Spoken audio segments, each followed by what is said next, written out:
I can see it's now 12:35, so I think it's probably time to start. First, I'll tell you who I am. I'm Sarah Hartley. I'm a French sleep physician. I work in Paris. I'm on the board of the French Sleep Research Society, where I am responsible for accreditation. And I've had the honour of being the lead of the ESRS Working Party on Accreditation. And with the help of an incredibly dynamic team, we've managed to put together a revision of the 2006 guidelines, which were put together by Dirk Pevenaghi, who's going to talk first. Can I have the first slide, please? I think Lisa's changing my slides. Lisa, can you give me the slide with the program, please?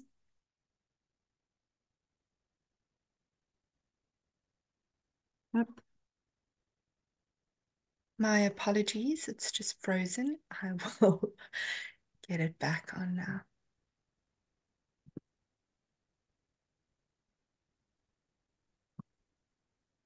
I should say that I have got no conflicts of interest to disclose when it comes to this activity.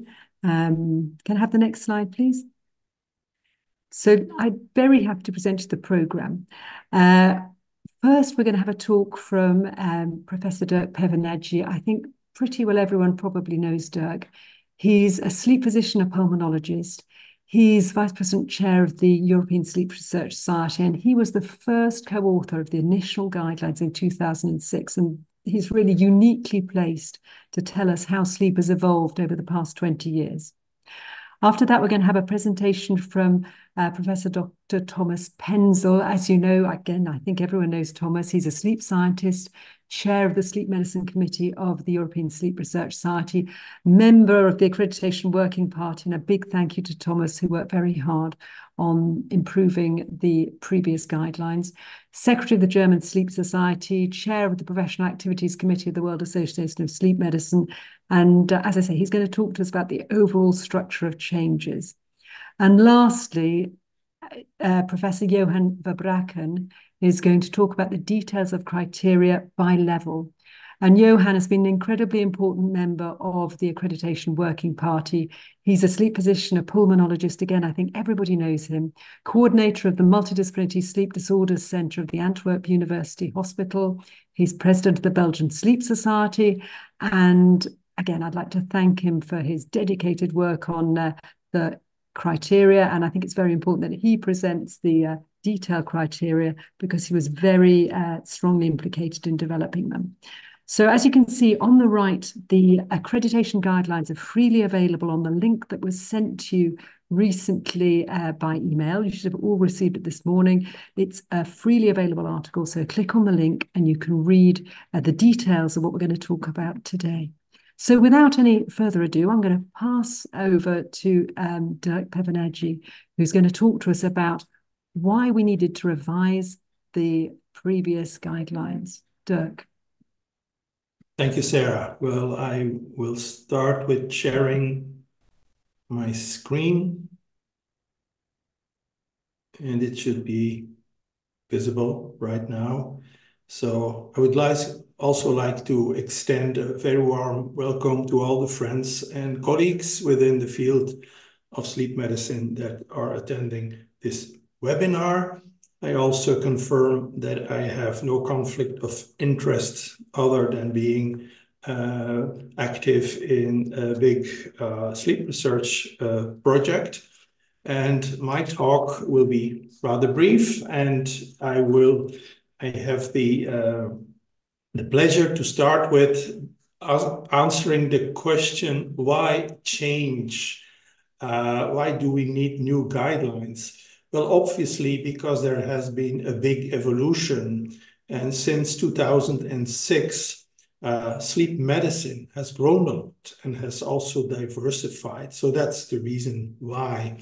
And I would like to start with rehearsing some history, some actually very important history, because sleep as a scientific theme started actually in the first half of the 20th century. And it was in Europe, but also in the United States, that a lot of activities were going on. And really the first landmark publication was by Nathaniel Gleitman and his co-worker Eugene Azarinsky, who discovered very important information about sleep, REM sleep, for instance. So that was kind of the Bible for these early researchers. And very rapidly, the area of interest shifted also to the medical fields. Jones and co-workers were in the 60s already had a very important publication on drug therapy for insomnia. Insomnia is very prevalent now, but it was already a big problem, medical problem in those days. Most of us know that Christian Gilmino and Bill Dement from Stanford were the pioneers of respiratory disordered breathing, and they made seminal publications about the sleep apnea syndromes. Narcolepsy has been known for quite a long time, but it was Jos and colleagues from the Mayo Clinic who first described the triad of symptoms and really materialized narcolepsy as a clinical entity. And then with the other insert here, I would move to the medical political actions that have taken place in the United States, because it's in the United States really that the concept of sleep medicine was founded. So if you look at milestones in sleep medicine, we have to start with United States because big developments have taken place there. It started with the Association of Sleep Disorder Centers, which was founded already in 1975, and then continued to be the American Sleep Disorders Association in 1987, that finally came the American Academy of Sleep Medicine in 1999, and that is the scientific organization, scientific medical organization, as we know it by now. So big developments in the United States, and other countries, other continents have taken the US as an example to build and to expand the field of sleep medicine. But also in Europe, important facts have been established, and the credit goes to the German Sleep Society, or to Germany, who were the first to establish sleep medicine as a subspecialty in its own right that was accessible for several medical disciplines such as neurology, pulmonary diseases, but also psychiatry and others. As already indicated by Sarah, the ESRS has played an important role in publication of guidelines, the European Guidelines of Accreditation of Sleep Centers, which was published in 2006. And a few years later, the European guidelines about certification of sleep specialists. Now, if you would use a metaphor and consider sleep centers as a ship, then of course you also need to have crew and a captain to steer the ship. So the ship came first with the guidelines on accreditation of centers, and then we had the guidelines on certification of professionals. Now, in many countries, or in some countries in Europe, sleep medicine has become a subspecialty already.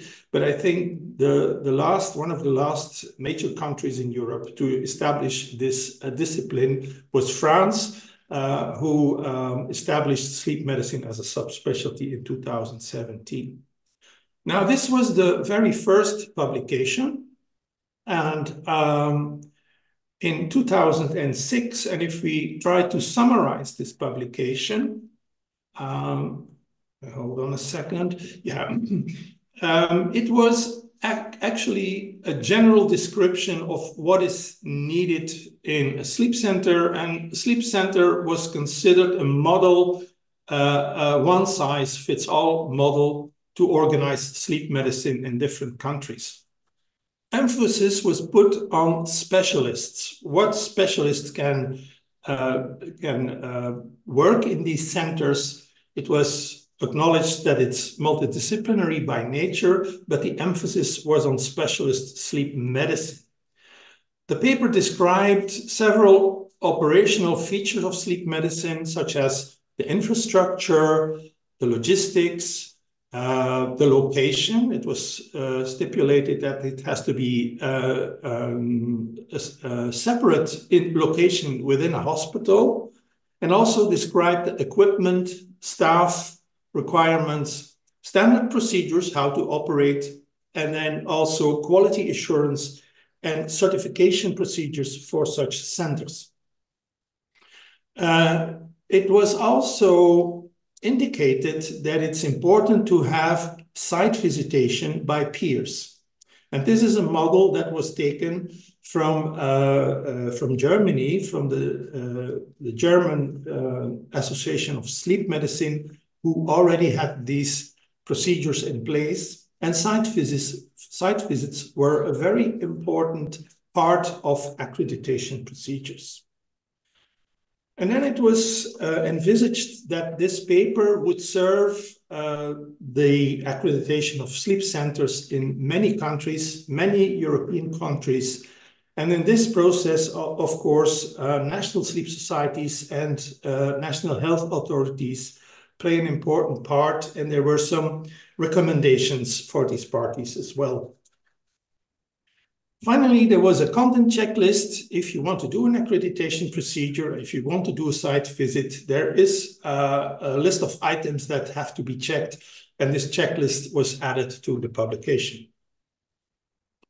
Now, if we look at what happened since 2006, since this publication, we see that, and this is a search on PubMed with the words sleep medicine in title. So this is the search strategy. You see that the number of publications on sleep medicine as a topic has grown a lot. It has expanded a lot. And for instance, in 2021, there were more than 80 publications with sleep medicine in the title. So this shows that this field is clinically relevant and is there to stay. But a lot of things has changed. That's why the accreditation guidelines had to be revisited and had to be upgraded. So I think that now sleep medicine has come in a particular situation where there is, it's a composition of diverse topics. The medical scientific content of sleep medicine is all these chapters that you can find in the International Classification of Sleep Disorders. And we know that there's plenty of resources for sleep medicine to be reinforced and to be accredited and certified. So the ESRS has done a lot of work in this area.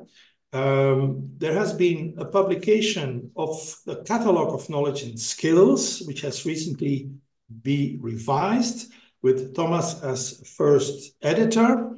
We have within the ESRS, the sleep medicine textbook, or also the second edition, which was published a couple of years ago. And since 2012, the ESRS has issued examinations where people can show their skills, can demonstrate their skills, and be certified as an expert in sleep medicine. But of course, this is a more traditional approach.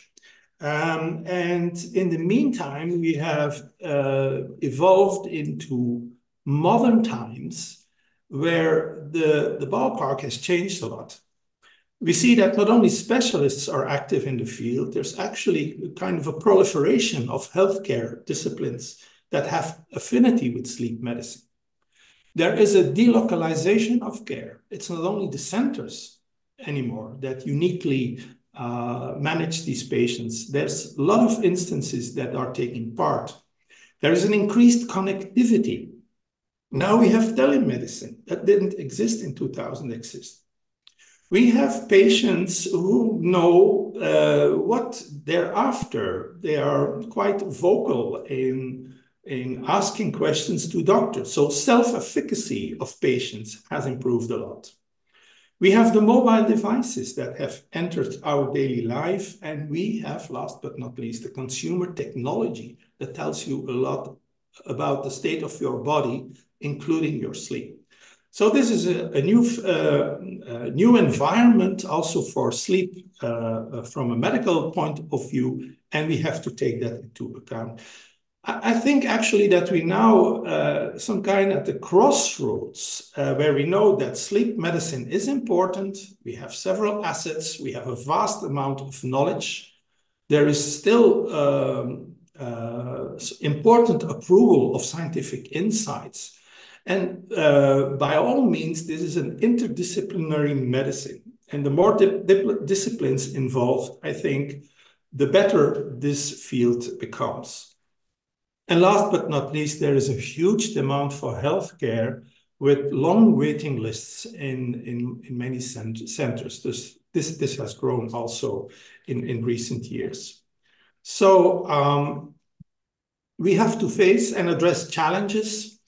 On the other hand, there are cutbacks in healthcare budgets in many countries. There is still parceling out of the domain, by which I mean that there is still a lack of integration of several disciplines into this interdisciplinary connection. And we note that there is need for innovation.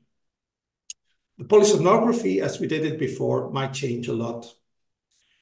And above all, sleep medicine is personalized medicine, which should be affordable and appropriate. So healthcare authorities are also looking at us to see if these things are being done appropriately. So that's why actually we need to revise what we are doing, and the revision of the accreditation guidelines, in my opinion, really is a first step. So thank you for your attention. Thank you very much, Dirk. I think that was an absolutely limpidly clear presentation on why we felt we had to address the updating of the guidelines, which I have to say were excellent and we used in France for accreditation of our sleep centres for many, many years. I'd like to pass now to Thomas, who's going to talk to us about the overall structure of changes, because he was very much involved in bringing this new idea forward.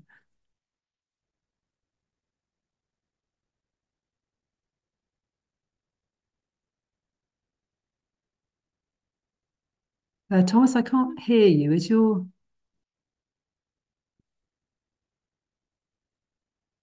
So I'm happy to continue the presentation. I hope you can see the introductory slides. So my talk will be the second one, and I will give you an overall picture of that.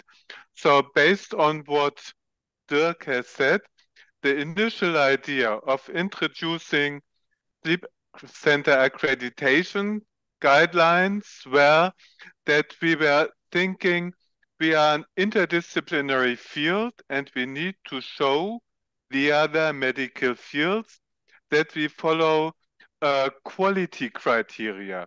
And in order to show the quality of what we are doing, not only by the medical service, but also by the infrastructure, we were showing that the core of sleep medicine, which takes place in the sleep lab, follows certain rules. So in the beginning, we had just one size fits all quality criteria.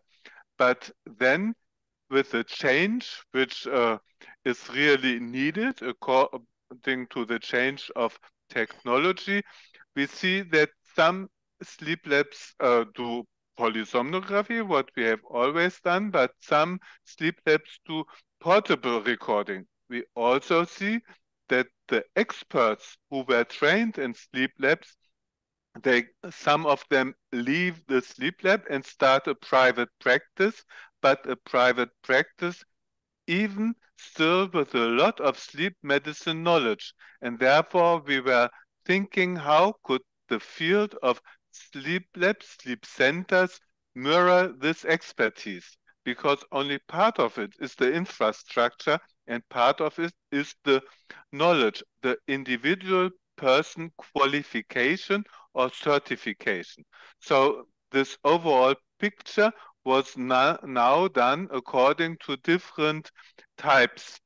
Initially, when all the sleep labs started, there were different levels of polysomnography. This was of sleep recording. This was based on the investigation of sleep apnea diagnosis. There was a sleep apnea diagnosis using type 1 devices. So this is device oriented, like polysomnography. And the polysomnography was nicely specified, having the EEG and having having respiratory parameters, in addition EMG, in order to see movement disorders. And this was traditionally done in the sleep lab, so-called level 1, type 1 kind of sleep recording. Type 2 of sleep recording was the same, but done possibly at home, so-called home polysomnography. Actually, this was mainly done in the northern European countries, or for experimental conditions, like doing a polysomnography in space. So there were some interesting studies like that. But for sleep apnea, we only don't need to know whether a person is asleep or awake. Therefore, quite soon, polygraphy was developed. Polygraphy meaning that beside sleep and awake, the focus is on the respiratory parameters, like effort to breathe, then the airflow needs to be recorded, oxygen saturation, and the cardiac variable, maybe body position in addition. So these are the type 3 polygraphy recorders, which are very prevalent and are used to diagnose sleep disordered breathing. They were always thinking, could we go more simple? Could we do that even ambulatory with just one parameter, like oxygen saturation or only heart rate or just airflow? These are the so-called type 4 parameters, and we are pretty sure that this does not work well for sleep apnea.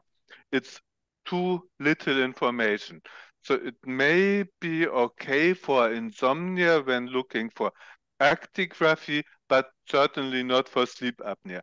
Based on this kind of equipment, the sleep labs, which were then revised, follow a similar structure, having this in mind. The structure are that level 1 and 2 sleep centers, they offer the full diagnostic testing in a laboratory-based setting, which means that someone, a sleep expert, is there and takes care of the evaluation. Level 1 is typically university affiliated and may even have full teaching and research studies in addition. So level 2 may be the more practical with less teaching and no research. Lower levels then would be level 3 and 4, and they may do outpatient and inpatient lab and mainly do maybe the polygraphy, but for some patients also have the polysomnography. So this was the idea of having different levels, but still a sleep expert, still a sleep physician on these levels. So it's really directed through the expertise of the somnologist.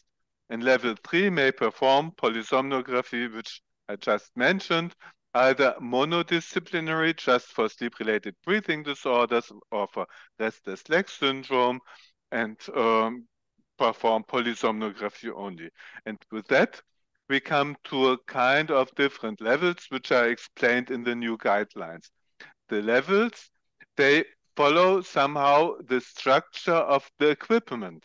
So level 1 would be the highest level, which is undergrad and postgraduate teaching and also research. So having all the different options like polysomnography supervised, maybe also have some devices going out of home. So unsupervised polysomnography and having polygraphy and having even one channel systems for other sleep disorders. Level 2 is almost the same. it still uses all the equipment and still does all the sleep pathologies. So we think of general community hospitals, it does polysomnography, and it's more the clinical service on a large scale. So these labs will not have a lot of research, maybe some smaller projects, but certainly and less teaching, maybe just on the roads, like doing the sleep recordings. So that's the level 2. It's really the service, it's the working force of the sleep medicine. Level 3 are those labs who are down the road said, I cannot cover all the sleep disorders. By our original training, we are neurologists, or by our original training, we are pneumologists, and we want to focus on one part of sleep disorders. So maybe just on sleep apnea, or maybe just on narcolepsy and hypersomnia, so really linked to the so-called mother discipline. So these are they are not multidisciplinary. They can be multidisciplinary and can detect sleep apnea, but and if it's a neurological lab, but they may not need to treat them. So it's a kind of recognizing the different disorders, but not taking care of all the implications. These labs can have ambulatory or inpatient polysomnography. They still need to do a full sleep study, still need to do a full polysomnography sleep lab in a way to have the supervision of the patients. Level 4 would be those sleep experts who said, I want to do a private practice. I want still to do some sleep recordings, maybe just at night, but they are no longer necessarily in a hospital setting. So they typically do just one kind of disorder, so typically respiratory disorder, but it could be also a neurological person who does just some insomnia and some restless legs kind of recording and says, oh, this patient is suspicious of sleep apnea, I send them to the pneumologist. So these are typically monodisciplinary, and they typically, most of them look for sleep apnea, but there could be also other disorders, and they do not have a full polysomnography any longer with nighttime supervision. Typically, they have the polygraphy and maybe even some wearables or devices which just record one kind of signal. So these are the different levels from the highest, like university, down to the general practice person with having a sleep expert as diagnosing the patients. I show this just in another way again. So the level 1, the sleep center with education and research, requires a certified sleep physician. And as you can see, all the levels require this person. So there should be a certified sleep physician in all the 4 levels. Then at least 5 years of training, which is required to do research and to do teaching, is restricted to the sleep to level 1. One can start this other kind of level quite immediately when leaving the university. So it's the idea after the university training, one can start a sleep medicine center somewhere in a community hospital or even go down to the general practice. Cardiorespiratory polysomnography, so with a sleep lab and supervision, should be available for the first 3 levels. It's not required for the sleep physician who runs the practice. Sleep medicine outpatient service is required for the education level, but maybe some community hospitals, they say we do not do outpatient service. That's in the hands of the general practitioner. So it's optional for the sleep medicine center in a community hospital. Same for a specialized sleep lab. So here we think it's optional, but of course in the general practice or in the privately run sleep physician, that should be in place. titration of CPAP therapy or other therapy, of course, needs to be done in the level 1 lab and should be done in any sleep center, even in a community hospital. It may not be necessary in a level 3 hospital setting, because this could be a neurological center and they say, no, we don't treat sleep apnea. So same for the cognitive behavior and other therapies. So that's optional also for the sleep physician. Treatment follow-up studies, they are important for everyone, because even if a patient, maybe a complicated patient, had been investigated, diagnosed and treated at the university level, still the follow-up will be on a GP level, on a family physician level. Education is on level 1 and can be done at sleep medicine centers as well. Research is restricted to the level 1 because that's the distinguishing variable.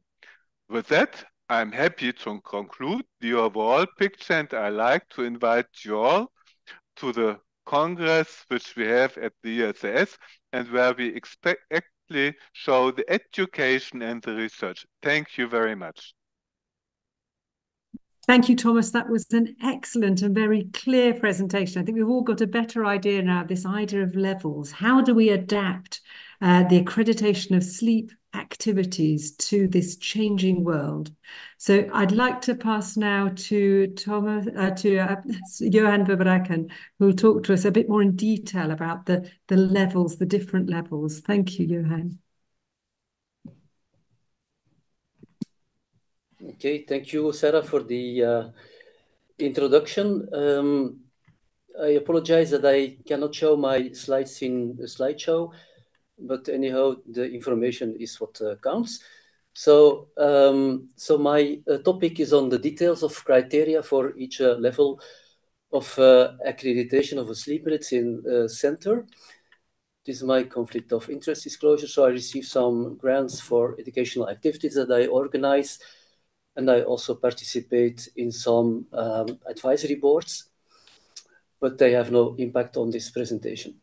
So the criteria for accreditation of sleep medicine centers can be summarized in about 11 key items that really summarize the essentials of the accreditation of sleep medicine. So the first 4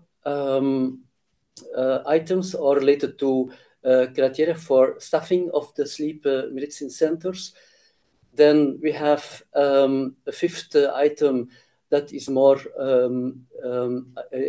describing the facilities and equipment related to identification, communication headings, and protocols in the sleep center.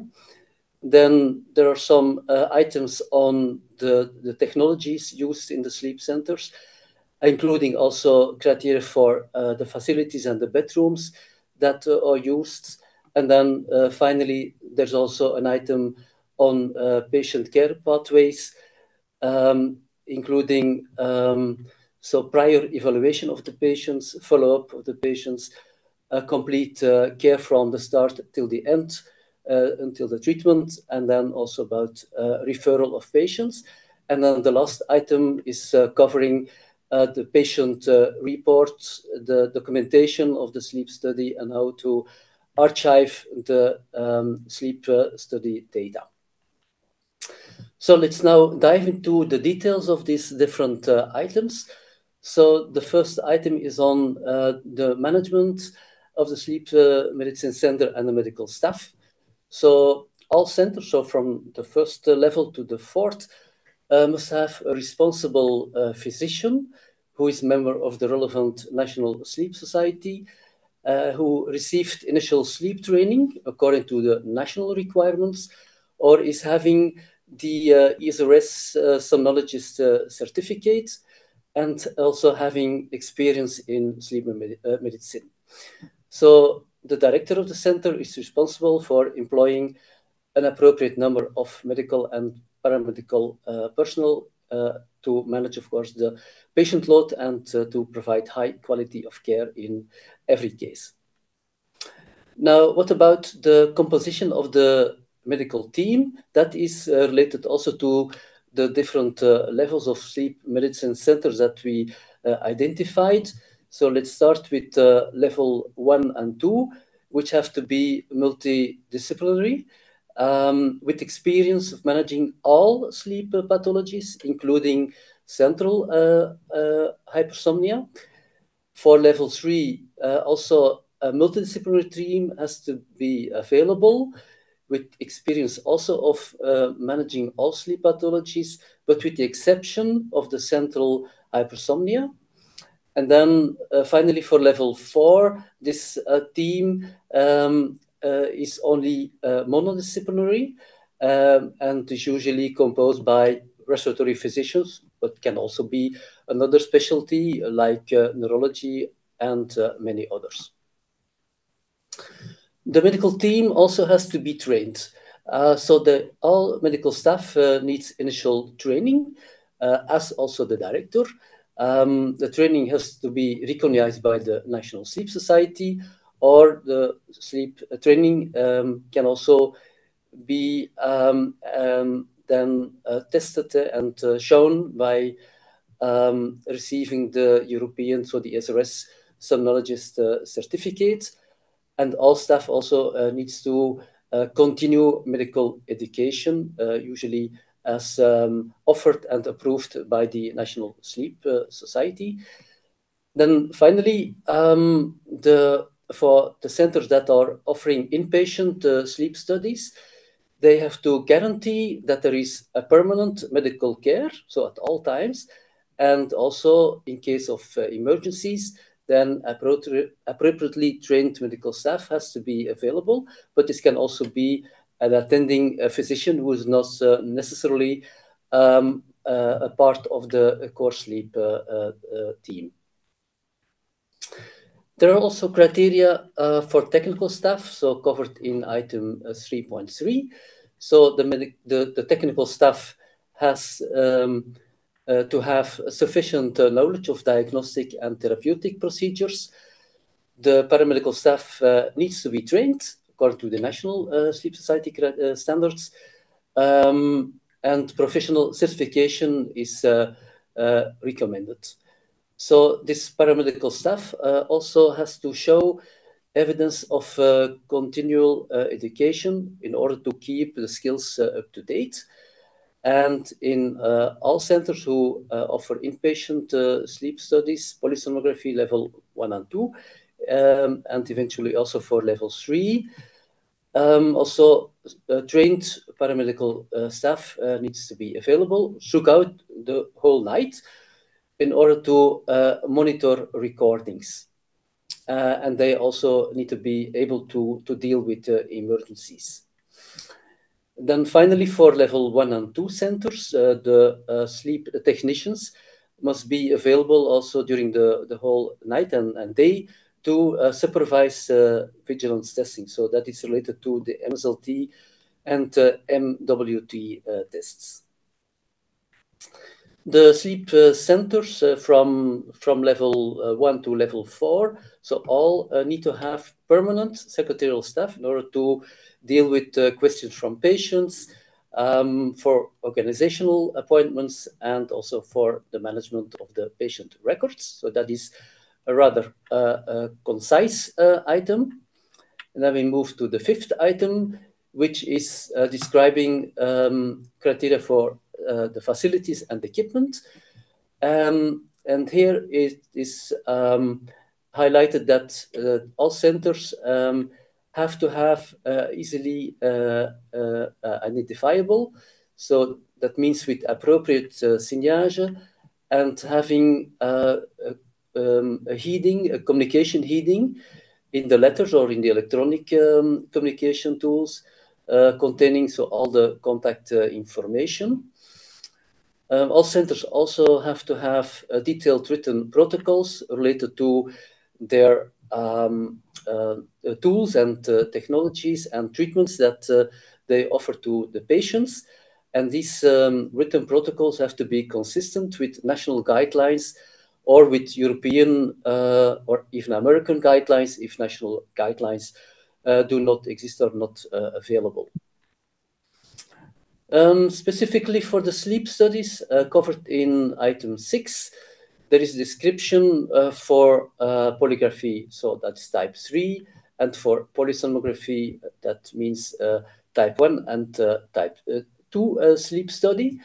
For polygraphy, they must be performed using modern equipment capable of providing at least 4 good quality respiratory signals. And extended polygraphy adds additional signals, but systems, as you know, are heterogeneous and are there variable in use across Europe.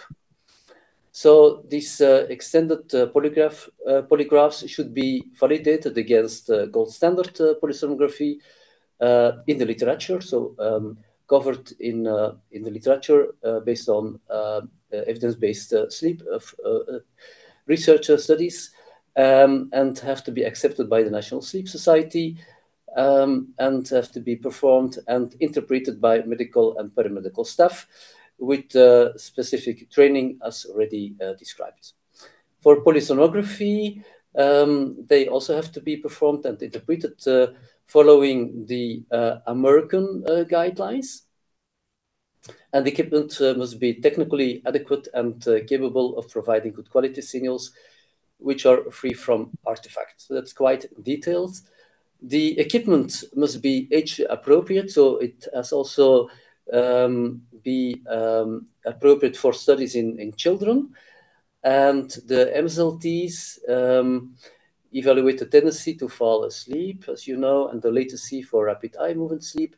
And these MSLTs must be performed and interpreted following the ASSM guidelines, and have always to be preceded by polysomnography. That is a very strict recommendation.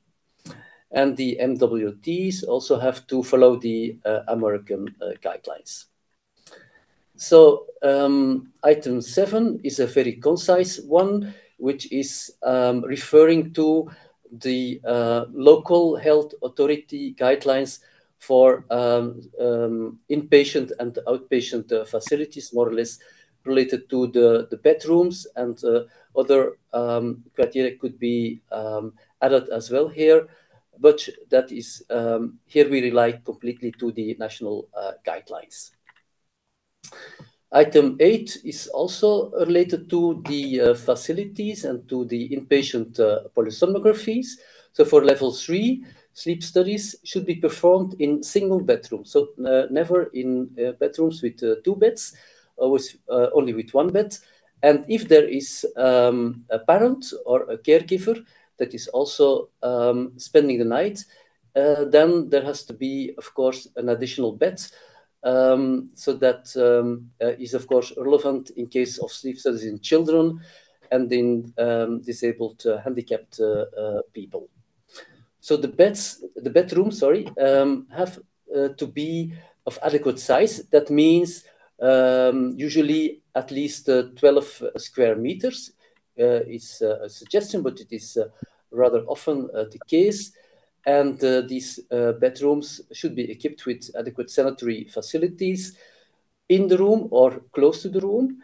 Also, some environmental criteria have been proposed, like the light excluding blinds, adequate sound proofing, less than 30 decibels at night and even during the daytime, which is following the recommendations of the WHO guidelines for noise, and also, of course, temperature control, adequate ventilation is relevant. The sleep rooms also need to have a two-way communication system and also a call system for emergencies. The equipment used should deliver simultaneous video recording and also electrical and biological calibration. And the center also has to perform continuous monitoring of the signals and of the signal quality, which has to be done in a separate room close to the sleep room of the patient, and this separate monitoring room has to have an adequate size. And of course, this monitoring has to be done by trained staff. Quite similar to the previous slide is item number 9, that is describing criteria for level 1 and 2 centers, which also perform MSLTs and MWT. What is extra in this item is that trained staff must be present day and night to monitor polysomnography and to perform the vigilance tests. Then item 10 is about patient care pathways and is applicable to all centers. So patients should be evaluated prior to sleep studies. So never do a sleep study without seeing the patient before the sleep study. This can be done by the referring physician, by a referring physician, by the sleep center itself, during a consultation, or with a questionnaire that is also allowed in order to identify the most appropriate management, which could be, of course, a sleep study in the hospital or outside. And after sleep studies, patients should be offered a follow-up with an appropriately trained sleep physician. So all centers should follow national recommendations for the care of patients with sleep pathologies. Okay, that is reasonable. And in the absence of national recommendations, again, European or American recommendations should be followed. Then finally, a sleep center should be able to offer complete care. So from the diagnosis up to the follow-up. And this, of course, depends on the level of the sleep center and of the competencies. So a level 3 or 4 center should promptly refer patients who require polysomnography or for the vigilance tests. And a timely referral has to be done to specific specialists, for instance, a maxillofacial surgeon, psychiatrist, ENT, or whatever. So in a timely manner, that is very important.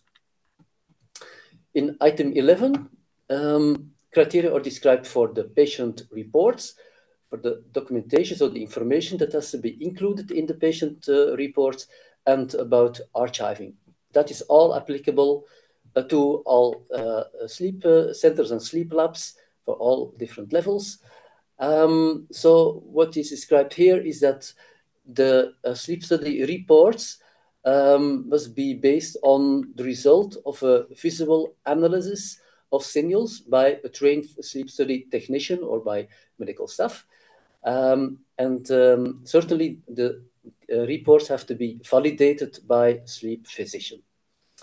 The reports or the report of the patient records have to be comprehensive and have to include the patient sleep history, as well as description of the relevant sleep and respiratory parameters.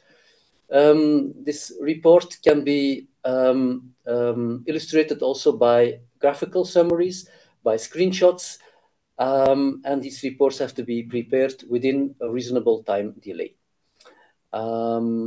So in case if the patient has been hospitalized, then also a brief discharge summary can be recommended.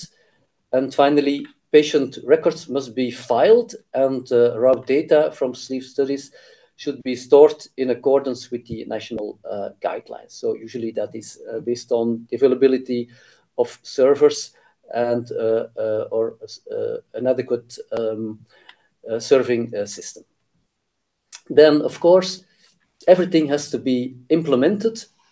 And for the implementation, a separate paragraph is included in this updated guideline, which is rather extensive, but in fact, the essentials of the implementation is a duty of the National Sleep Society. Then finally, we can come to the conclusions of this updated guideline, which state that the aim of these guidelines are to assure high quality diagnosis and management of sleep disorders. The introduction of accreditation by level also aims to include sleep medicine practices that offer ambulatory PSG and PG. And again, so these national sleep societies are encouraged to adopt the new criteria within their accreditation frameworks. So I think altogether, these criteria are realistic and are feasible. Of course, in some centers, some adaptations have to be performed in order to fulfill all these criteria. But again, they are realistic and feasible. And I think many sleep centers and sleep labs and also private practices will finally receive this accreditation. So thank you very much. And I would like to offer the floor again to Sarah Hartley. Johan, thank you so much. That was a really clear presentation of the situation. And while you've been talking, we've had several questions, and I thought I'd just highlight the questions we've had and encourage you to ask more questions. Firstly, we had a question from Peter Schipper, who asked about the role of teaching and research in level 3 and 4 centres, saying that, gosh, we should really be doing it. And, we're absolutely in agreement with you. We think that research and teaching are incredibly important in all centres, but it is not mandatory for a centre that's level 2, 3 or 4 to do teaching and research. If you do, we're delighted. If you don't, it's not going to stop you reaching the level that you should be at. So keep up the good work. Keep doing your research, please. Keep doing your teaching. We've had some questions from Eliasas Karagiorgio. I'm sorry, Eliasas, I probably mispronounced your name. Eliasas asked some questions about the use of the term hospital for level 1, pointing out that in the US, sleep labs do not need to be in hospitals. And in fact, most of them are actually outside hospitals for health and practical issues.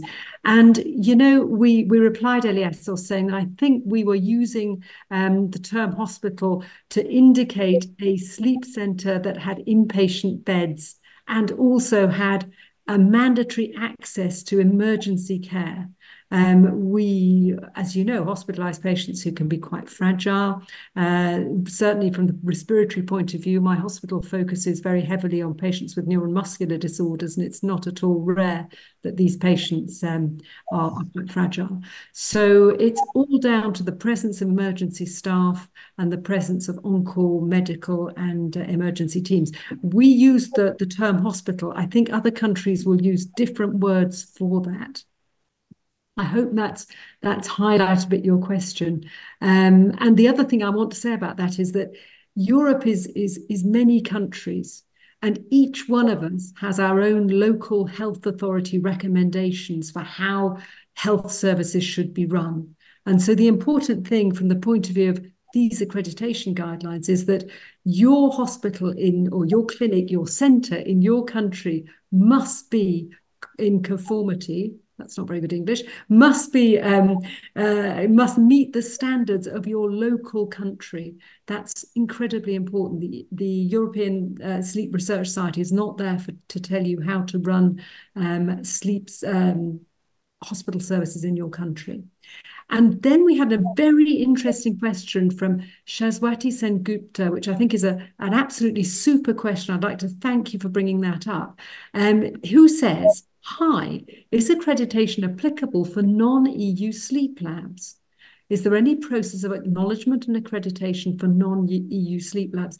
And I think that's a fascinating question. In fact, we have the European Sleep Research Society has clearly put the role of implementation onto the national sleep services, but we know that some of the national sleep services are not yet able to offer accreditation services. So there's a potential role in the future that we can explore together to actually have some accreditation activities done centrally by the European Sleep Research Society. Now, we haven't gotten any further on this project, but I think it's a fascinating project. Definitely worth thinking about. Sarah, if time permits, I have a question myself. Do we still have time for a short question? So I think looking at the guidelines, not being involved as a co-writer, I think that it's quite detailed and well motivated. So I think these new guidelines are really the new standard for the modern times. But I have a question regarding the organization of the accreditation process. You say, well, there's a role or a main role for the national sleep societies. But the question is actually how to accredit them. What are the processes that have to be envisaged? And will there be, for instance, on-site visits for centers of level 1 and 2? And does the ESRS now also offer a checklist to see what criteria have to be fulfilled? I think that's a really interesting question, and I can see someone's put the thumbs up for that question, so I think it's an excellent one. Once again, it's up to the local national sleep societies to organise how they're going to do this. And we're actually, I know that in France at the moment, we're working hard on how we can actually put together new accreditation processes that actually meet these criteria. How we actually go about that, I think if you're going to accredit I keep wanting to say hospital, but now Eliassus has pointed out, I should say sleep centre. How are we going to accredit these sleep centres? And I do feel there's an important role for site visits. I think without visiting a site, it's difficult to imagine that. But during COVID, we started doing visits on Zoom, actually. And while I was very hesitant about this, actually, it worked really rather well. So I think we shouldn't, rule out the use of new technology to enable us, maybe not for a first visit, but certainly to follow up, certainly for reaccreditation visits. I've had fascinating visits of sleep centres with people walking around with their iPhones showing me the contents of their sleep registration rooms and their cupboards and heaven knows what. So there's all sorts of possibilities these days. Susan Corn, I think we've got time for her question, says, when do you expect the new recommendations to be implemented? If the reaccreditation is due later in 2024, will there be a different procedure? Well, I think, Suzanne, that depends where you are, how far your National Sleep Society is moving forward on implementing the new recommendations. And another point which is important is that this description of different levels does not mean that national sleep societies have to offer accreditation immediately for every level. It may be that their means are not sufficient for that, and they'll accredit maybe level 1 and 2 and maybe level 3, and level 4 will have to wait until they've developed new systems. I don't know what the situation is in Germany and Belgium. I don't know if you have any comments on that. We've got more questions. I'm missing them. I've missed a question from Diana who says, hi, we want to know if level 3 includes type 1 and type 2. Level 3 includes, you can do level 3 is basically about polysomnography. If you're doing polysomnography, you're either doing it in an ambulatory setting or in an inpatient setting. So yes, it includes type 1 and type 2. Stephen Emegbo asked about training requisites. Do we need to consider incorporating the training requisites described in addition to the guidelines set out by the national bodies for our undergraduate students? I think, Dirk, you're more of an expert on things to do, or Dirk or Thomas actually, on credentialing. Do we need to include this information in credentialing activities? In training, well, that is still a matter of debate. So, for instance, if you want to sit the ESRS somnologist exam, the supervisor has to sign a paper that there has been appropriate training. But that is still not being expressed in terms of guidelines or recommendations. it is a very important topic, but we have not come up with proposals for that as yet. Suzanne adds the information that she's in Germany. So I think, contacting the local German representatives of your accreditation activities will help you know more about how things are going to work out for you.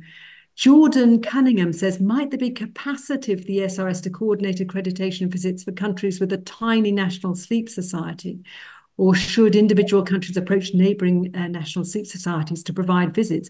I think, again, that's a really interesting question that comes back to the role of the ESRS. One of our roles is to help the development of sleep services in countries that maybe have developed a little bit slower. And I really think that we have an important role to look at.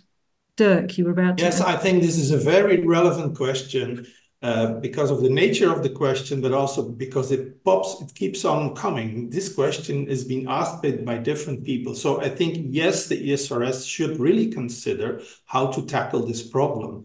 And maybe that could be a specific task for the Sleep Medicine Committee to see how can we coordinate things? How can we engage into helping smaller national sleep societies, foreign centers of excellence that have no means of being visited or being accredited. So it is really a question that is out there. It's a need. And I think that if you look, where should that be addressed within the bigger group of ESRS, I think it's Sleep Medicine Committee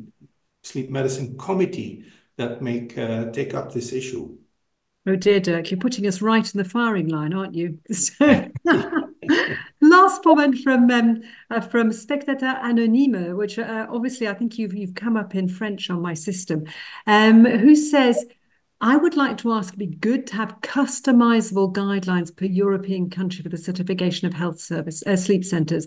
You're absolutely right. The NSS take these guidelines, take this description of good practice at each level, and then translate that into implementable guidelines in your country, like we did in France, the 2006 guidelines, like Germany.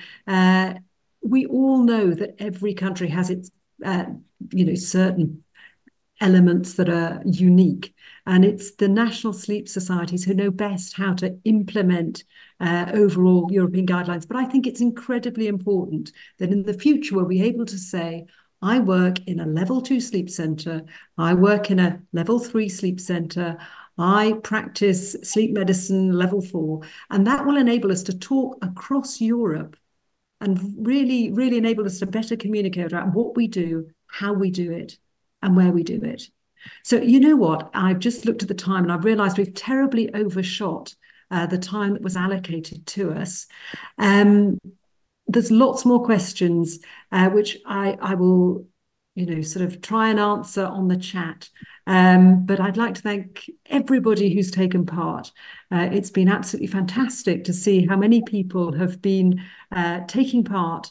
I honestly thought we'd have not very many participants, and I'm enormously encouraged to see how many people have connected and how many people feel that this is a vital subject for us to master. The world is changing and the ESRS is changing with it. So thank you very much. And thank you to our panelists as well, who've done a fantastic job. Thank you, Sarah.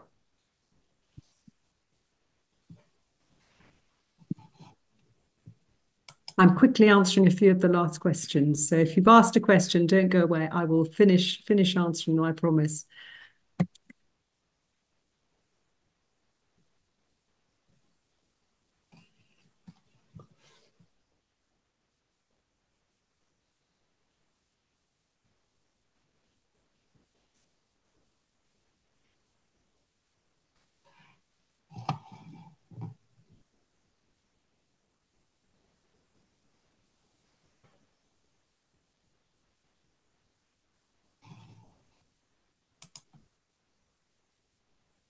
Gosh, there's a lot of questions, but I will get there.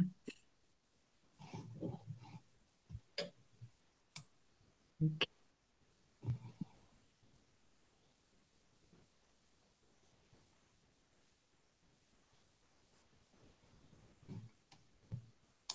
Well, I can see that everybody's gradually saying goodbye and going back to their sleep centres where they're almost certainly going to do important work with their patients.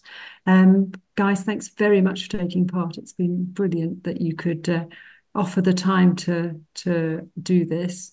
Thomas, I'm so pleased that you connected just before we started because I was getting very worried.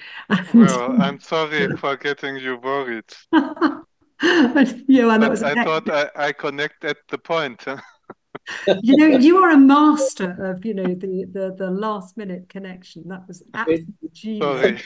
It's a matter of time management. It's amazingly good time management, isn't it? It's really, really very impressive.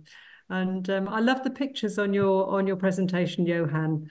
The tiny baby with the polysomnography. That was absolutely excellent. There was one picture with me and the patient from about 30 years ago.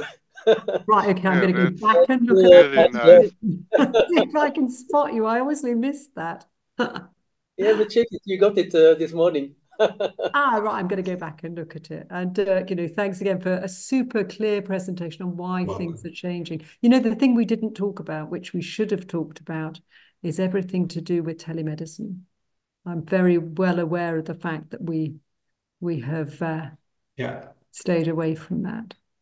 Yes, and the new technology is entering the field. Of course, polysomnography is still the standard, but that might change in the decade to come. So we will have to keep our eyes open for how things change. I was looking at I was thinking about the part where you talked about visual analysis, and I've been thinking that it's perfectly possible before I retire. In Houston at the APSS, the SRS together with the AASM, they had round table on emerging technologies. That was very interesting. It was with some experts from sleep medicine, but also with industry representation to look for where the future may go. We may do something similar at the ESRS. Yeah, that would be an excellent idea, I think, and to talk about how that will affect the practice of sleep medicine. Actually, if you look at the program of the ESRS Congress, there are 7 tracks. Now we're thinking of adding an 8th track, which is sleep technology, so that it becomes also a major area of interest. Because we all see what's happening. So it's not decided yet, but there's a big chance that sleep technology will get a better focus also within the society. I think it's an excellent idea. And as I say, particularly if we can have this emphasis on sleep technology and how that will affect the way we work. At the moment, different bits of sleep tech are adopted by different physicians, but there's the world coming where we will all, practice medicine in a very different way. And I think it's up to us to try and imagine how that will be and try and the challenge is really being ahead and not following when it's rather late or too late. Well, I think that's it. And we're beginning to see that has led to problems in the past, actually. There's sleep medicine can be practiced in ways that perhaps are not ideal for the patient. And with my time management, I need to say that the next it's just coming, so I need to leave. Sorry for that. Yes. Thank you very much, Thomas. Thank you very much. It was very nice. I could find out how to send a kind of star picture to wood, but I'm not very good at that. So thank you. Let's go. Bye. Okay. I'm going to say goodbye to everyone. Thank you, Lisa, for having done a brilliant job on leading that. Thank you, Anna, who's hidden behind the flag of the SRS.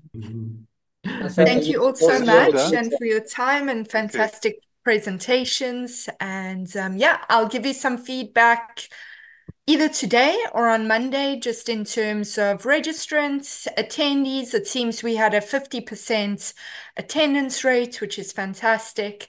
And then we'll also get back to you with... I was looking at the numbers. I was thinking you were absolutely spot on when you estimated how many people would be there. I was really impressed. Seems to be quite consistent with most webinars. So, but I think it's consistent with the practice of medicine. You know, you just do not know what's going to happen on the day when you think you'll be able to do a webinar. You can absolutely guarantee it's the day when the patients will decompensate. Thank you again, Thomas. Take care. Thomas. Good afternoon. Bye, everyone. I'm going to say bye, everyone. It's time for me to go too, but thank you so much. And Johan will continue to work on how we move forward on this. Okay. Yeah. Take care. Sure. Bye. Take care. Bye. Bye. Have a good weekend. You too. Enjoy your weekend.